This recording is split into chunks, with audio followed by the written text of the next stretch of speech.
My name is Hania and I'm 21 years old. I never thought I would share this part of my life with anyone, but sometimes silence becomes heavier than pain itself. This is the story of how I learned that not every family member deserves your trust, and how darkness can hide behind the warmest smiles. After my father passed away, everything changed. Our home, once filled with laughter, turned silent.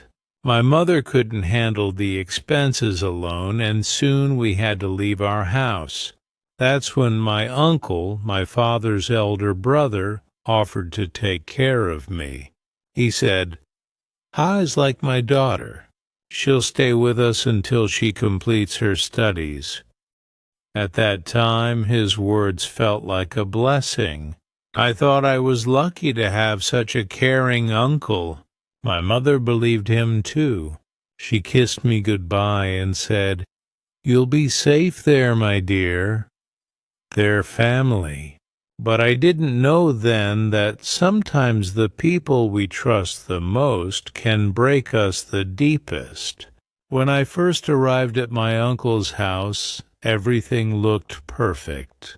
It was a big house, clean floors, expensive furniture, and quiet hallways. My aunt welcomed me with a smile, though it didn't feel real. My cousin seemed polite but distant. At first I tried to adjust. I helped my aunt in the kitchen, studied in my room, and tried not to disturb anyone. But soon I began to notice things, small things that made my heart uneasy. My uncle was different when others weren't around. His tone changed. His eyes stayed on me too long when I spoke. Sometimes he would enter my room without knocking, pretending to check if I needed anything. It was always at odd hours, late at night, early in the morning. I didn't know how to explain it to anyone. I was scared, confused, and ashamed.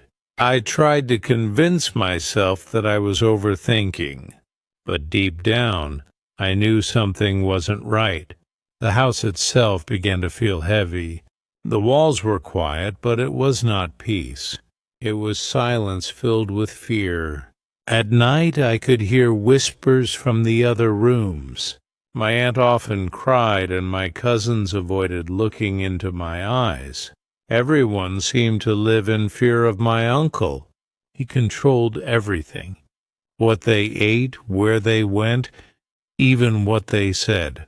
I remember one evening at dinner, my cousin accidentally dropped a glass. My uncle slammed his hand on the table so hard that everyone froze. His face turned red with anger and his voice echoed through the room. I sat there terrified. That was the moment I realized this house was not a home. It was a cage. Weeks turned into months. My uncle's behavior became worse. He was always watching me. He would ask questions about my friends, my college, my clothes, questions that felt too personal. When I didn't answer, he would get angry. My aunt never spoke a word. She looked broken, like someone who had given up years ago. Once she whispered to me when no one was around, "Hanea, never be alone in a room with him. Just don't." Her voice was shaking. That was enough for me to understand. She knew she had lived it too. From that night, I started locking my door. I began sleeping with my phone in my hand, ready to call someone if needed. I wanted to tell my mother, but I didn't want to break her heart. She trusted my uncle completely. Every morning I put on a brave face and went to college. People there saw me smiling.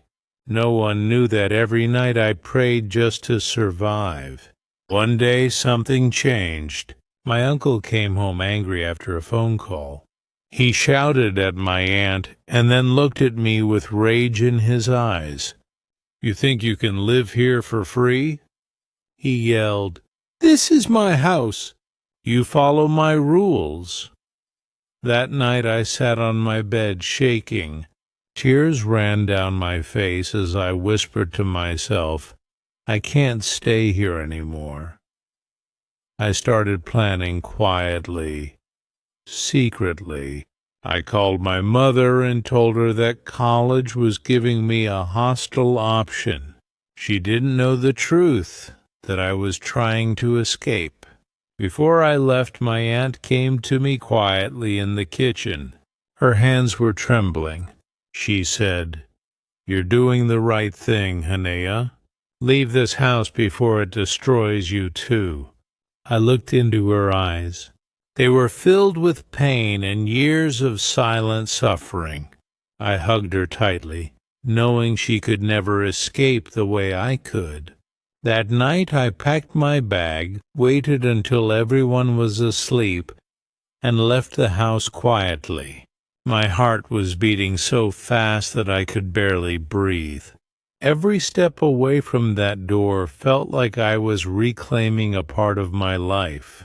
When I finally reached the bus stop, I looked back at the house one last time.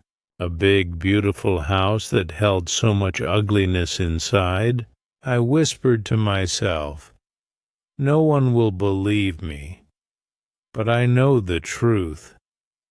And then I walked away into the darkness, into freedom. When I left that house, I thought I was free. But freedom doesn't come all at once.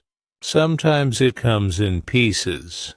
For days I couldn't sleep properly. Every sound made me jump. Every man's voice made me uncomfortable. I had escaped my uncle's house, but I couldn't escape the memories. They followed me like shadows that refused to disappear. I moved into a small hostel near my college. My mother still believed that I was staying there because of my studies. I couldn't tell her the truth, not yet. I didn't want to break her completely. At first I avoided people. I stopped trusting anyone. I used to sit alone by the window staring outside, wondering why life had to be so cruel. There were nights when I cried silently, asking God, "Why me? What did I do wrong?" But one day something changed. At college, one of my professors, Miss Nadia, noticed my silence. She called me after class and said gently, "Hanea, you look tired lately. Is everything okay?" That was the first time I spoke about what happened. I didn't share all the details, but I told her that someone in my family had made my life a living nightmare. She listened quietly without interrupting, without pity, just understanding. She said something I'll never forget. "Hania, silence protects the guilty, not the innocent. You did nothing wrong. Don't carry someone else's shame." Those words broke me and healed me at the same time. After that day, I started writing. Every night I wrote in a small diary.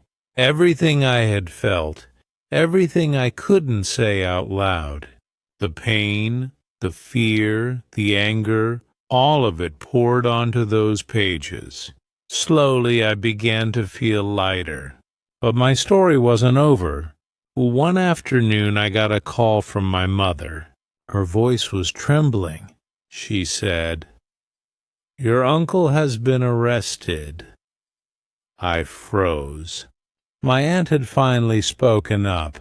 After years of silence, she had found the courage to tell the truth. Not just about me, but about everything he had done to her and others. I couldn't believe it. The man who once controlled everyone's life was finally behind bars. That night I cried again, but this time the tears were of relief.